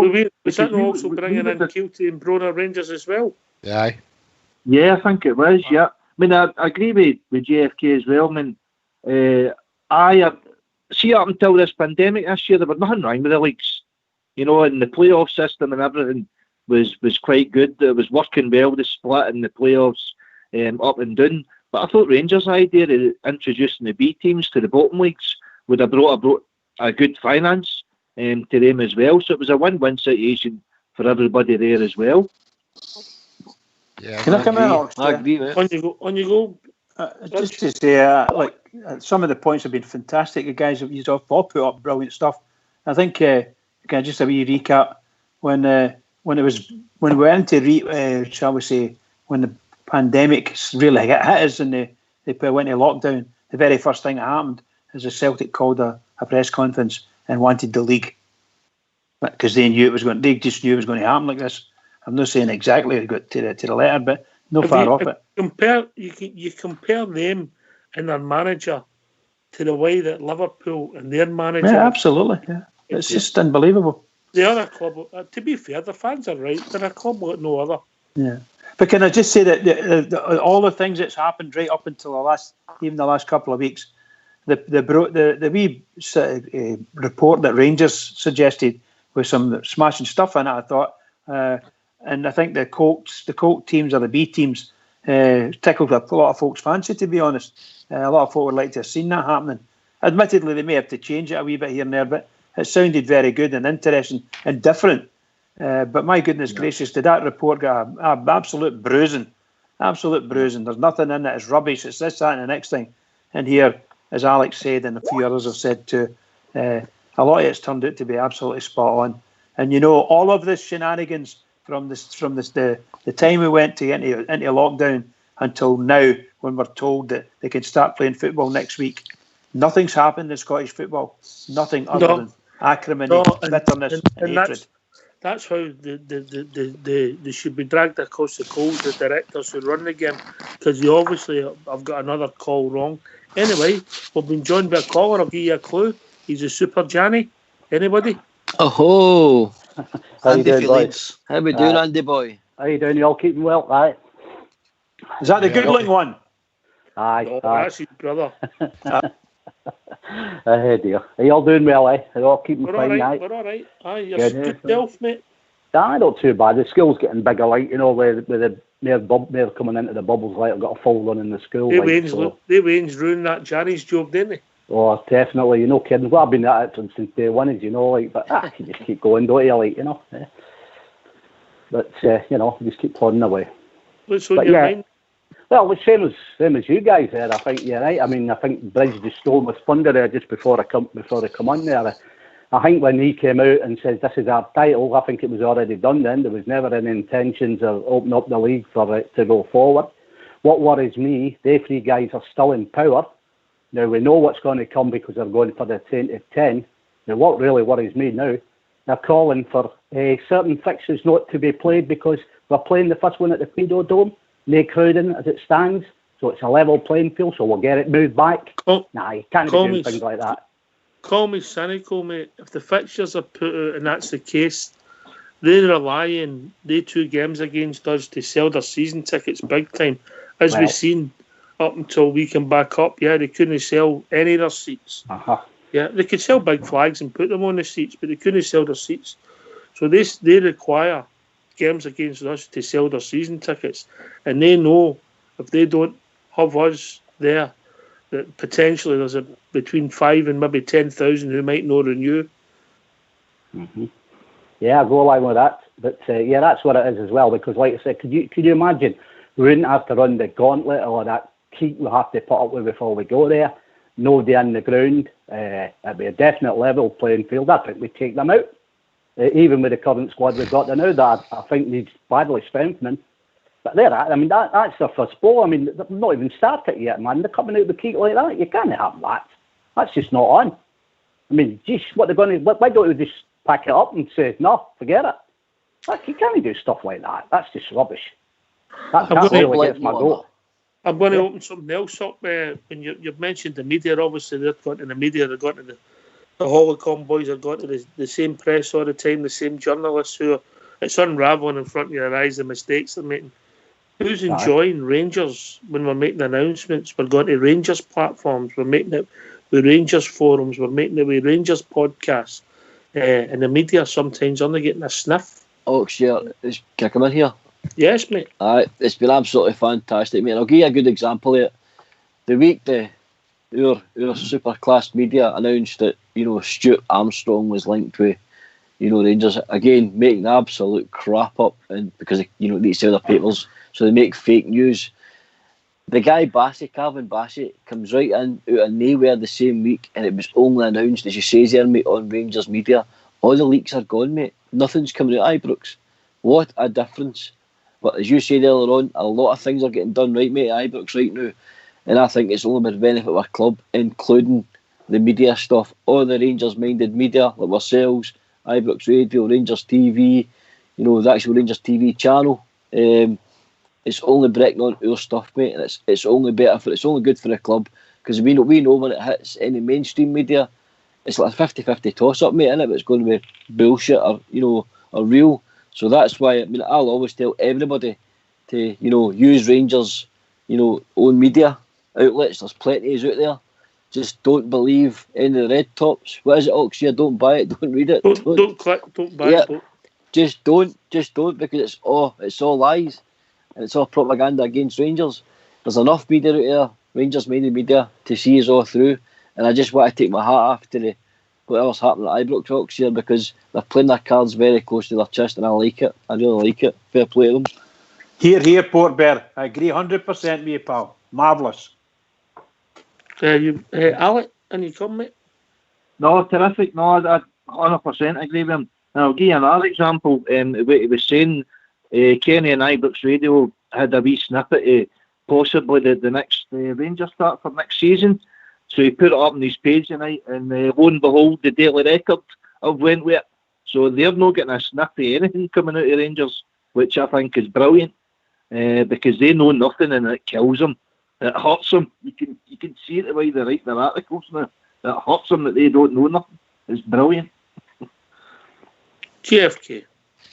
Yeah, I'll just concur with all the other guys have been saying. It's very, very noticeable when you're reading their rags and all that. Obviously, I like to read them online, and I when you bite my ears for them. But you can see, as Alex said there, there's Rangers are doing brilliant. They're no feeding them anything, and they don't like that, so they're just making up whatever they can. And the thing about Armstrong's a joke, but that was good. Aye, long may that continue. And I can say to everybody out there, just keep on the Rangers forums, on Rangers Radio and any other platforms that's Rangers orientated, and don't even. No, there was a thing I seen there online that their circulation is dropped by something like 600,000 in the last 5 years. And I know a lot of stuff's done online, but nobody's buying it. Because you put that on your ears, you'd probably burn it. The media is changing, but we've got to use the tools we've got. So when we get a positive spin, Stardug like the Castor deal, it comes for us and us only. Yep. I think it's a positive thing, mate. I mean, in a sense, it's like the club's gain the fans back the team again, isn't it? Like, it's like the fans have got all the rights to their club now. The media don't get a sniff. They don't deserve a sniff, mate. They put nothing into the club. It's the fans that are there all year round, every week turning up. Yourself, Bridgeman, Jimmy and that, Fox, everybody turns up every week to go and support the team they love. So, in a sense, mate, it's as if the clubs gave the fans their team back. We're in charge of what comes out of the club and what we're happy with and what goes out there publicly. And like the guy was saying there, the Daily Record stealing bits and bobs off Rangers. That's what we want. We don't want these guys getting anything, mate, because they don't deserve it for the utter crap they've put us through for the past how many ever years. You know what I mean? And it'll be the same again this season, mate. Let's not be kidding here. There'll be players coming under constant scrutiny. Gerrard will be coming under constant pressure. They'll date us again this year. So give them nothing, mate. It's all about Rangers this year. It has to be. Is that the same Daily Record that's in there stealing photographs of follow and places like that? Is that what you're saying? That's where they go, mate. That's where they go now. That's where the other stories. Yep. Would it be fair to say they've reaped what they sow? Because what have they done for Scottish football, the media? Come on, let's be honest. What have they done? Killed it. They've ruined it. That's what they've done. Ruined it. Yeah, they can make their bed. Andy? Aye, well, listen, you reap what you sow, don't you? And at the end of the day, right, like you say, we've got them by the balls now we've got to nail the fucking feet to the ground sort of thing, because you can't keep having this stuff, you know what's coming, you know what they're going for, you know what their end game is, you know the dirty tactics and everything that's going to come. If we thought it was bad the 2 year previous that we've had with Gerrard, if we thought that was bad, well, what's coming now with them is nobody's business. But we've got to stand strong now. We've got to sell into a position. We're all right with the deals. It looks like we're going to get money coming in. We're waiting for the big players to strengthen our team. And just, come on, we've got to go everyone on the same page, right down from the bottom, right up to the top, and just let's go for them. That's the last year. They're going to fall. These are going to get caught out, these, I'll tell you. It's coming, and it's coming soon. The last thing I would say on the media, they don't want to touch the biggest story in Scottish football because maybe they can't get it out from under the carpet because there's too much stuff there. It needs to come out. So it needs to come out soon. Though that. Just remember, definitely. Just a wise man once said, "Follow the money." Correct. Follow the money. Anyway, Can I just pick up what Andy said, please? He was on about Lennon trying to push back the Rangers game, obviously at Celtic Park, no getting played behind closed doors. Of the Merseyside derbies coming up at the weekend, has anybody heard Carlos Ancelotti or Jurgen Klopp say, "No, we can't play this, guys. It needs to get played in front of a crowd"? No, Sky should tell Lennon and shove it. A club like no other, Alex. A club it's like not, no other, it's not just a club like no other, because the press and all the media will actually support that. They'll support them on that.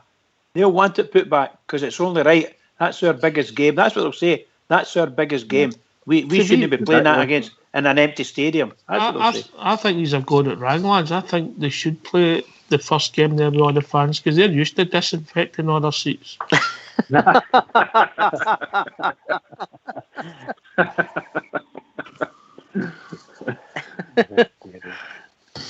So we move on, and I don't know about this Castore deal. JFK heard the XL when they fit an action man. I don't know if you picked the same up yourself. Well, I'm even hearing a triple XL when he fit me.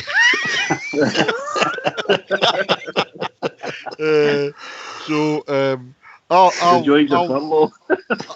just buy a hat.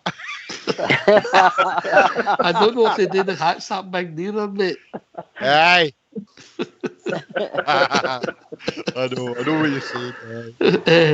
So the Castore deal, Stardog, you're a man about town, mate. There's me and you on here, the young team, and what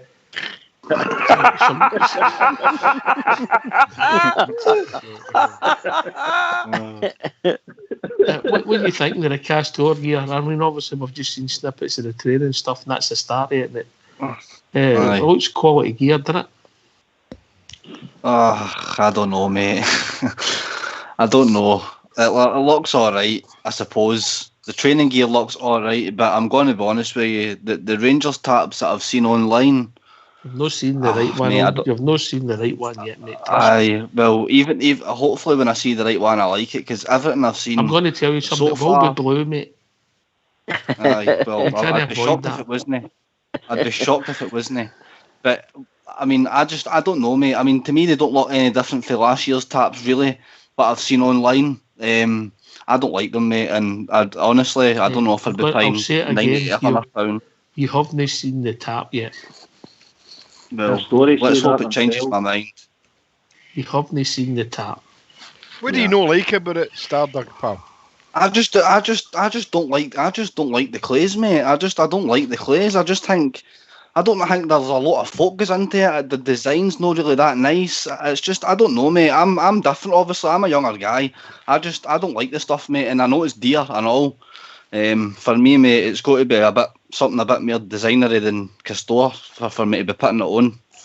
And the Rangers tabs that I've seen, even though Oxford's saying it's not the right ones, I just don't like it, mate. We'll see what happens. We'll see what kind of money this mob put into the club. That's what I'm really caring about, is what kind of money they're going to be putting into the club. But as for their clothes and all that, I wouldn't be buying any of it, no. No, but no, they're not asking to buy. They're not asking to buy their clays. They're asking to buy the Rangers stuff. I mean, that's what I'm saying. I wouldn't buy a sweatshirt for that with Castore at 95 quid. Aye. My God. I mean, when I go to the Oxfam and I only pay 15-20 pence for the shirt, so what would I go? You know what I mean? You always want to style icon, James. Well, all the people that went in a diet, they put all their shirts at the Oxfam, so I go and buy them. No, but seriously, it's only the Rangers stuff. I think all those guys are insane. A lot of the young team will see it as some sort of status symbol of wearing a Castore polo tap. But that's up to them. there'll be loads of golf T-shirts Of course this there will. Sunday with Castore on it. Of course. I mean, Graham says to me that he was doing it playing golf the other day, and there was a guy with one on and that, you know. So it's a market that's out there for been a long time, Starder. But like I say, I'm only interested in the Ranger stuff. The other stuff I wouldn't be buying. You know, if I can get a 5XL, it'll fit me, then I'll be all right. That's my only worry. Yeah. You might struggle with that as well. You might struggle with that too. Do you think I'm up to 6XL or something? It could be with Castore. Wait till I meet you at the new bistro after the bistro's been done up. He bought a shirt by the way- once and he thought there were a lot of kisses on the label. Jimmy, I was over at the stadium yesterday. Yeah. Took a wee drive over, and I wanted to see the front, you know, above the welcome Sure. to Ibrox, and that. It looks absolutely brilliant, by the way. Oh, it looks really good. fantastic. There's quite a few people Hopefully they'll be wandering around changing and it for looking. next year. What's that, pal? Sorry, hopefully they'll be changing it for next year, adding some more onto it. Oh yes, but it looks good. No, the whole stadium, but Aye, that good. part of that corner looks really good, really good. Obviously, we want them to get And get when it is it? sorted Is out. it the end of this month or the end of July we get the show back? Well, it's a shop they're doing up, I think. I think it's the end of this month. Yeah. Right, Sure. okay. Sure Right, is. that'll be a real positive. Andy, but a lot of positive, and obviously Castore come in, gives a few quid. We've got money for Europe come in, and the season ticket support's been superb. Arguably we're in the best place every team in Scotland because our wage bill's not excessive. Yeah, definitely. I think we're in the right stage there. Like Jimmy was saying there with the training tops and all that. Actually, I'm at an age now. As long as it's a decent polo shirt or a dress shirt or a nice wee Gansey, you know, I'm not worried about what it pays as long as it's good quality. But the trackers and that or whatever, they don't. I'm not good with them. Ashug said yesterday. He said they looked awfully tight, like you guys are saying there now. But you know, like you say, let's get the right gear out there. And You don't think sure they might be it'll just sell. they might be all right. It might be just us that make them tight. Well, it could be that. I'll give you that right enough. I would have been worried with it before I got the diabetes. I was 16 stone. I got my son down to just a short of 13 now, so I would have been definitely worried at 16 stone for what you're saying there now. Like, but no, I think we're going to be all right. And you know what our fans are like? They'll buy it anyway because you know we know the money, all the money now is going into Rangers Football Club, and that can only be good for us going forward. Yeah, I mean, you know, we're in a place now that we've not been. The amount of stuff on the Castore site that was just sold out, you couldn't get. There was a t-shirts, just plain t-shirts with Castore. The first one went with orange, then the red one went. And, they must have got interest that they couldn't have believed. Somebody said that I don't know what kind of percentage increase in their sales they had. 80% or something. Wow, 80%. Incredible stuff! Incredible. That mob that's running that must be thinking, oh, rub the hands, make sure we get the production. They definitely want to watch Bridge, man. You're 100% right. You know, if they get this right, they could, you know, they made like a, you know, they made comments regarding they want to be, you know, challenging the big names, you know, your Nikes and Adidas. But the Rangers fans alone and the buying power that our fans show year after year, no matter, we spoke about this, there's going to be two kits apparently. There's going to be a replica kit and there's going to be the actual like, match day shirt you can buy. So I think the replica one maybe come in at between £50 and £70 for talking sake, and maybe the actual match day shirt with all the badges and that on it, probably between 90 and 110. You know, if they get this right, they'll make a lot of money for their company. I mean, it's 100%. There's no doubt about that. Because Rangers fans will buy. They definitely will buy. You know, another thing we touched on earlier on next year, you don't mind me saying, Ross Wilson has got a lot of, you know, plaudits to accept, mate, for the job he's doing. You know, he's dealing with all this is all part of his remit. You know, securing deals, securing players. You know, I think you'll find he's that doing really well, mate. the deals are down to James Bisgrove, mate. Right. Mm-hmm. He's part of that. Well, I mean, he's part of that team, not they? Both of them. Different departments, mate. Different departments. Ross is recruitment and players. Bisgrove's the guy who's driving the business. You're right. Yeah. And I was just coming to that. What I think is absolutely fantastic. The Rangers are spending a fortune, Bridgeman, doing up the bistro. Well, I'm looking forward to it. I hope they've got a right good seat for Foxy. It's named after him, after all. Foxy's Bistro. Absolutely. And also, obviously, it looks as if we're going to sell off half the Albion for flats. and then the money will be pumped into doing up Edmondson House and moving the thing forward. Alex, something that excites you? Aye, definitely. I heard a guy on the Ibrox radio the other night actually seemed to be a bit in the know about that. He says that Edmondson House is going to be turned into a Rangers museum with a shop and everything in it as well. That's what he intimated in the interview, mate. He was talking about a shop, right. Maybe a bar. The shop would become a supporters bar.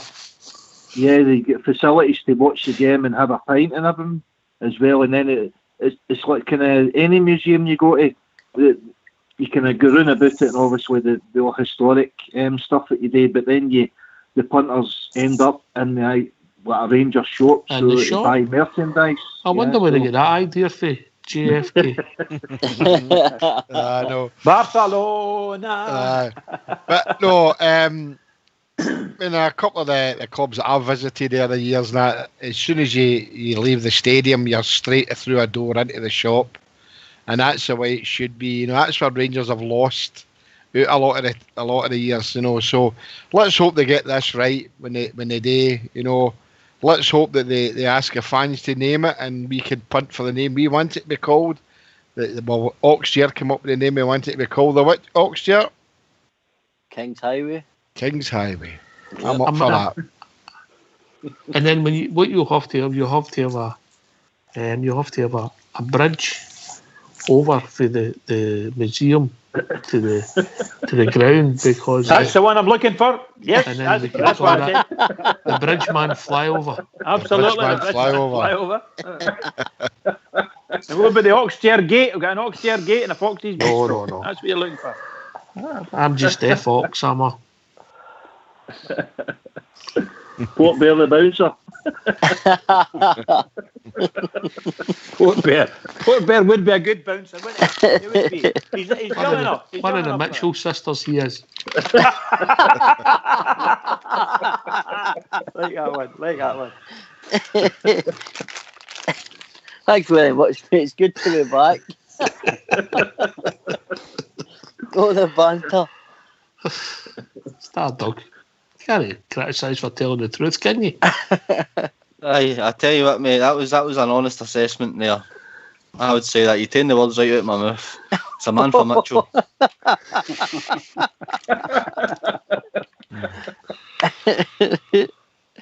So Andy, there's a lot of positive stuff's going on at the club, obviously all building up to that 150th anniversary, but the main thing we want is we want a bit of silverware, and particularly the league trophy to go with it. Yeah, definitely. I mean, like I say, we want to see.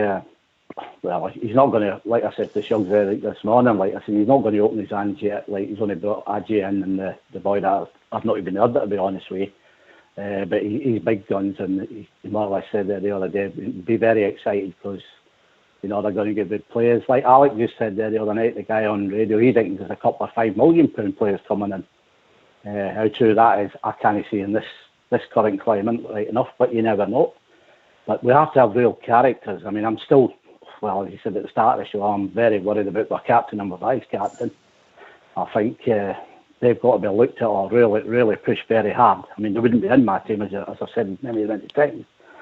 But we have to have real characters, and I think Tavernier is a real problem, and he's a serial loser, isn't he? He's been there long enough now. He shouldn't be there now, in my opinion. The statement he made, that's undone for me. I mean, he should never ever play for Rangers again. A statement like that. But we're in these modern times and all that, and we've got to put up with what we've got and where we've been before.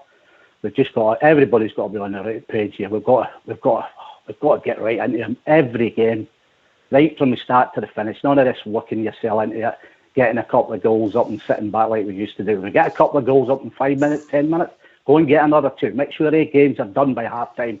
Put real pressure on these, because we can't have another one of this. I mean, well, we're not even going for 10, so if they're thinking that, they're off the racker anyway. Let's be honest with you. It's done. As soon as that became shut down, that's it. Even now, we're on precisely square one.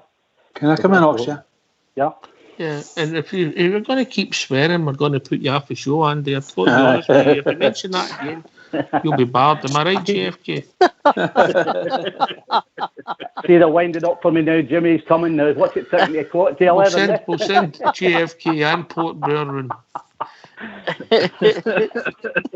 On you go, Bridge. I was just going to say... Sorry, Andy, you were saying something, pal? No, on you go. Okay. I said the ugly sisters, that was all. The ugly sisters. She was. Oh, you're betting them, have you? Hell, you'll be getting a red card. You're a guest. Oh, God almighty. I'm your biggest Alec, you can come back on any time you like. Can I just say that I was just trying, when you mentioned Tavernier, and it was sometimes it's quite difficult to watch Tavernier in some games last season, and I don't think he had a great season at all. But maybe I thought he was maybe carrying a wee injury, a couple of wee knocks that they couldn't get rid of, and hopefully this long rest period he's had, he's managed. All of the players have managed to clear up any wee knocks, and they should be fighting fit. And we'll see what Tav does the first couple of games of the season.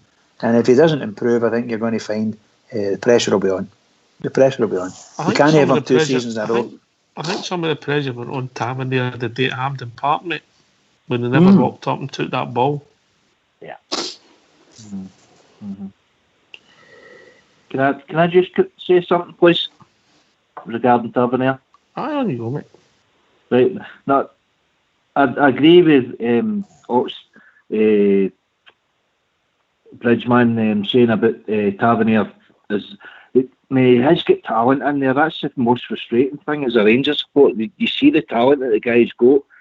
I just think it's a mentality issue that he has. He's been there 5 years now, and we've not really progressed. So I just think he's got a weak mentality in there, and we can't afford to have any passengers in the team. That's just my thoughts on him. I don't think you're alone in their thoughts, but there's other people like Fox who thinks he's the first name in the team sheet, mate. Yeah. You know, he does. I think he's a wee bit Marmite for the support. But here's a question for you. I'll take this to Andy first, and then we'll go to Stardog. Do you think Morelos will still be with us? We'll say Christmas time. Andy?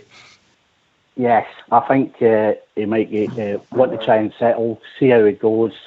Uncertain time, so we don't know where we are. He's just got that wee win there. Might want to get the wee win settled a wee bit. And if he's doing well, then things change in the world and we start moving, and he'll probably get his move in January.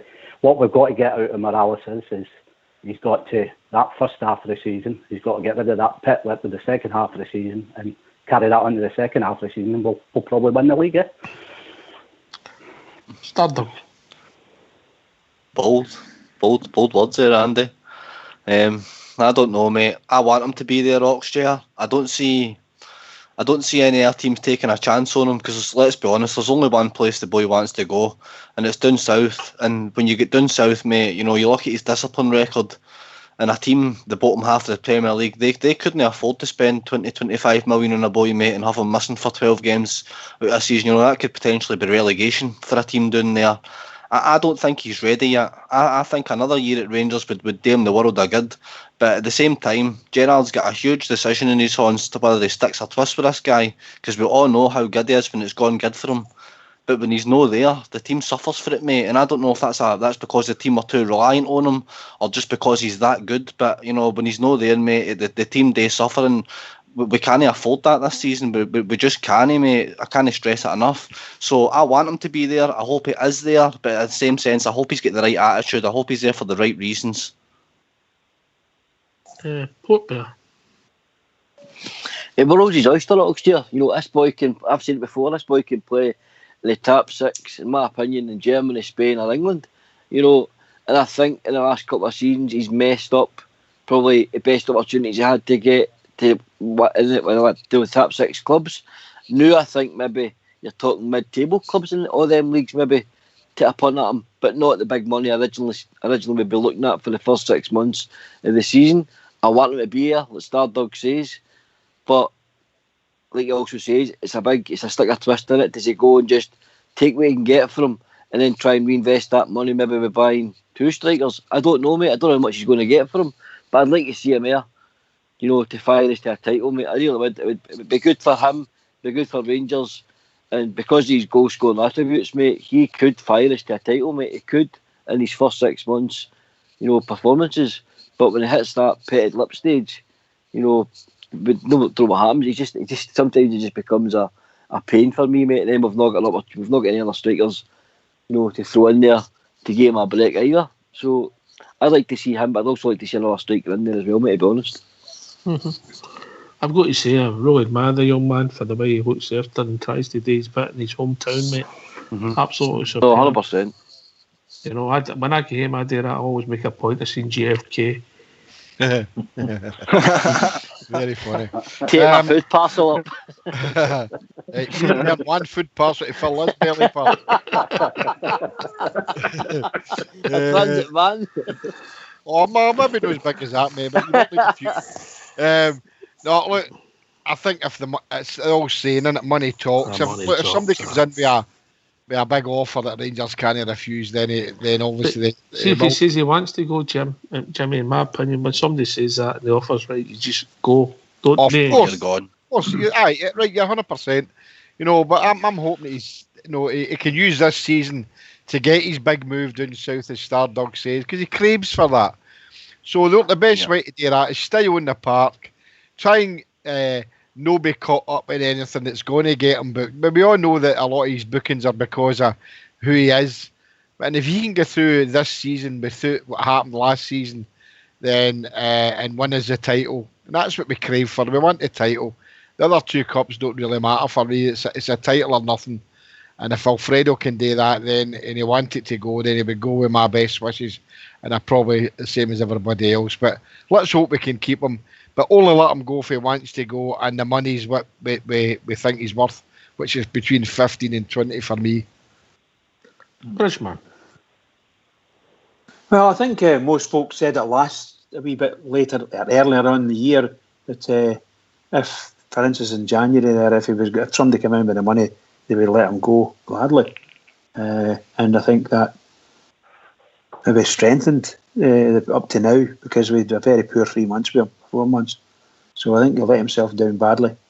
And unfortunately for him, he'll let himself down badly. And does.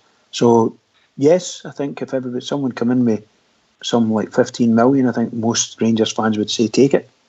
Because as things stand right now, we don't know. Because we don't know if he's going to hit his top form again.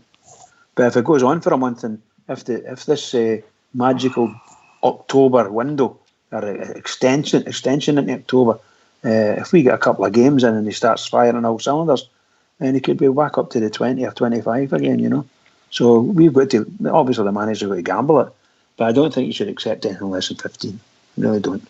He's a wonderful player, best player we've got in form. Majority seem to think he could leave, but who do we sign to replace him, Alec? Thanks for that one. Oh God, I don't know. It's a hard one to replace. I'm with the guys actually. I mean, it really depends on what Morelos has been promised with Gerrard and by Rangers. You don't want to have an unsettled player there. If you're telling him one thing, geez, to the end of the season you'll get your move, and then that doesn't transpire. I mean, for me, come January time, I think Aston Villa came in for him, reportedly with big bucks, and the guy was fantastic at that current time. And if he get promised a move then, and then Gerrard said to him, no, you're too important to us, and he's kind of petted it up and everything come out, you can have seen the big difference in him. So it really depends on him and what he's been promised, and also what the money's been offered for him. But I would love to see him stay, and I would love to see him fire us to win the Premiership in Scotland. But it really depends on what he's been promised. But as for a name to replace him, God, I don't know. I really don't know. But we just need to see. Hopefully he stays. But if he doesn't, then I'm with the guys. At least 15 million for him, and then we kind of look at where we go from there. Anybody got a replacement in mind? I've got one in mind. I'll go for Kemar Roof. No. The guys at Leeds United. Don't start now. Don't start now. Don't start now. Is that Bruno Alves his pal? Oh, I'm waiting for that one to come, right? I thought it was going to suggest bringing Bruno back. Bring Bruno back for Leeds. No, he'll bring him across in the calf. That's what I'd like to see. He's not irreplaceable. He's not irreplaceable. But to get a player out there that's willing to come up to Scotland and a guy that can score you 25 to 30 goals a season, you know, and his age and all, mate, his age comes into it as well. Like Port Vale says, the world's his oyster, mate. But I'll tell you something, I'm expecting a big season for a certain Mr. Ryan Kent this year. He has to have a big season for me. I'm expecting at least 10 to 15 goals for that boy this year. He's really got to step up to the plate, mate, and start chipping in with the goals. I know Haji's the new kid in the block, but Ryan Kent's still a young player as well. But he needs to step up a level now because he's been there 2 seasons now, mate. So third season, you know, it's really time to step up and show the world what you're actually made of and that you're worth every bit of the 7 million.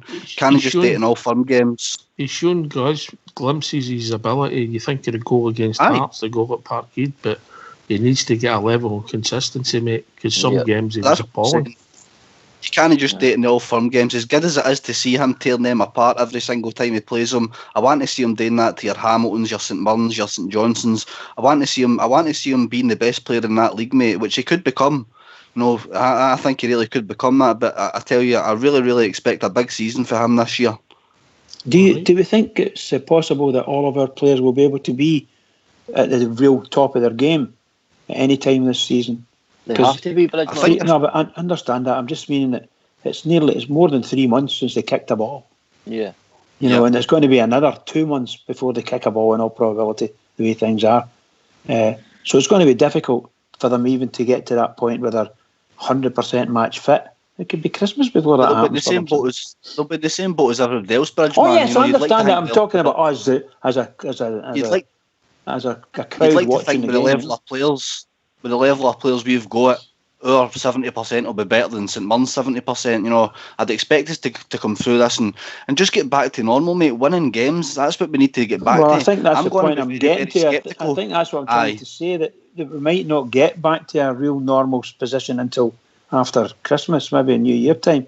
It maybe take that long. You've done it time, Bridge. I know that's what I'm saying. That's one of our problems. I don't know whether the expectations are a bit high, but that's my big fear. Bridge, man, if we've not got a team that can beat Kilmarnock, Hearts. Yes, I know. We've been in the same situation Johnston, before. Mr. Gerrard will not be with us. Indeed, he won't. It's a winning mentality we need. It's a winning mentality that we need. That's what we're lacking. I tell you, the Rangers will just go on with it. You know, I was talking to Ox here about this last week, that just when it was announced, beginning of this week. You know, this Rangers Europa League game for me is a farce. And that by the time we play that game, we may have only played one league game, yet Bayer Leverkusen will have played 11. And I think where's the integrity there? You know, that's my worry. That I know the leagues were bread and butter, but I'm fearing in case we get destroyed in that game. I watched Bayer Leverkusen the other night there, a bit of them, even though it was behind closed doors. They're a good team, but they'll be a far better team than we'll be with no games at all behind us. I know the gaffer's talking about friendlies, but friendlies don't mean nothing. I mean, like Ox here, I regret going to some of the friendlies I've been to. It's a waste of money at times. So you need to be up and running. Curiosity. Yeah. See for that one game. I mean, I know we're all going to be in the same reading for the same hymn sheet this year. The league. Would you even play your first team in that Bayer Leverkusen game? Because I probably wouldn't. No, I think we would. I would treat that. The German league finishes, stops, and then starts after our league, mate. No, but I'm just saying. I wouldn't even put any of our first team in that game. No, you're still in the tie. You've still got to go there and give yourself a chance. If you get a goal, mate, you never know what could happen, could you? You never know. Well, if we manage to get the first goal, you never know. But I would play my full team. I wouldn't put it this way. I would think we'd be at least a 10-1 shot to get through. Easy, aye. 21 over pound in that. But by the way, that was the whole reason why UEFA told all leagues across Europe, anybody with a European team, a club team still involved in European competition, you should not end your leagues. But Doncaster still was intent on ending our leagues. So another practical decision. Well, lie well. I never said that. Anyway, gentlemen, we've reached that time of the evening. Superb. Bridgeman. Oh, what can I say? What a marvellous evening tonight, Oxchair. Thank you very much. Really enjoyed it. Everybody's contribution thoroughly enjoyed. Can I just say to all the Rangers fans all over the world, in particular Rangers fans on here, on Rangers Radio, every single one is, please, you've heard all what's happened tonight, all the talk and everything there. The clubs are coming off. Everybody, keep it going for the Rangers. Keep it going because they need it. The Rangers need it. I thank Alec and Andy for joining us on the call. Bridgeman, GFK, Port Bear, Stardog, and of course Fox and Old School Boy doing the technicals. This has been Rangers Radio. We'll be back soon, mate. We'll start up with a regular season, but if any big breaks, any big signings, any big stories, we'll be back with another summer special. Thanks for listening. Speak to you all soon. Take it away, Old School Boy.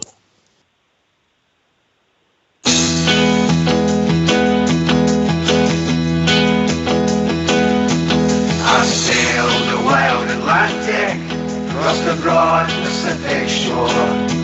I sailed around the stormy capes and heard the forties roar.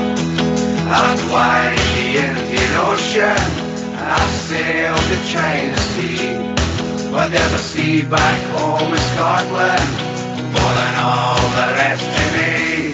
It's the blue, blue, blue sea of my rock. It's the greenest sight that I have ever seen. It's the blue, blue, blue sea of my rock. And it's not on the really just clear green. No more I'll sail the seven seas, no more I'll ever roam. No more I'll feel the urge again, I'm back where I belong. And 3 o'clock each Saturday, I'll join the mighty throng. With flags and banners all around, I'll proudly sing this song. It's the blue, blue, blue sea of my rock. It's the greenest sight that